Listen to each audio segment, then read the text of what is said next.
ഇത് കണ്ടോ, ധാരാളം ഫ്ലോക്സ് ബ്യൂട്ടി ചെടികൾ വളർന്നു വരുന്നുണ്ട്.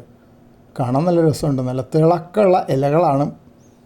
പിന്നെ ഇത് കുറേ അധികമുണ്ട്. എല്ലാം കൂടെ ഒന്നിച്ച് ഈ ചെടിച്ചട്ടിയിൽ വളരാൻ പറ്റില്ല. എന്നാലും ഞാൻ പറിച്ച് നടന്നില്ല. പലപ്പോഴും ചെറിയ തൈകൾ പറിച്ച് നട്ടാൽ കേടായി പോകുന്നതാണ് പതിവ്. അതുകൊണ്ട് ഇങ്ങനെ തന്നെ വളരട്ടെ. അതിൽ കുറച്ചെണ്ണം നഷ്ടപ്പെട്ടു പോകും. ഇലകളൊക്കെ ചീത്തയായ കുറച്ച് ചെടികളുണ്ട് ഇതിൽ. പക്ഷേ അതിനെപ്പറ്റി ഞാൻ ചിന്തിക്കുന്നില്ല. നല്ല ഭംഗിയുള്ള കുഞ്ഞു കുഞ്ഞു പൂക്കളുണ്ടാകുന്ന ചെടിയാണെന്നാണ് പറയുന്നത് ഫ്ലോക്സ്. ഞാൻ ഇതുവരെ ഫ്ലോക്സ് മുമ്പ് 2-3 തവണ ഓൺലൈനായിട്ട് വാങ്ങിച്ച വിത്തൊന്നും ഉണ്ടായില്ല. ഇത്തവണ വാങ്ങിച്ചത് നന്നായിട്ട് മുളച്ചു വന്നു. അപ്പോൾ ഒന്ന് കാണാനുള്ളൊരു ആഗ്രഹമുണ്ട്. വേഗം വലുതായിട്ട് കുറേ പൂവൊക്കെ ഉണ്ടാവുമെന്ന് വിചാരിക്കട്ടെ.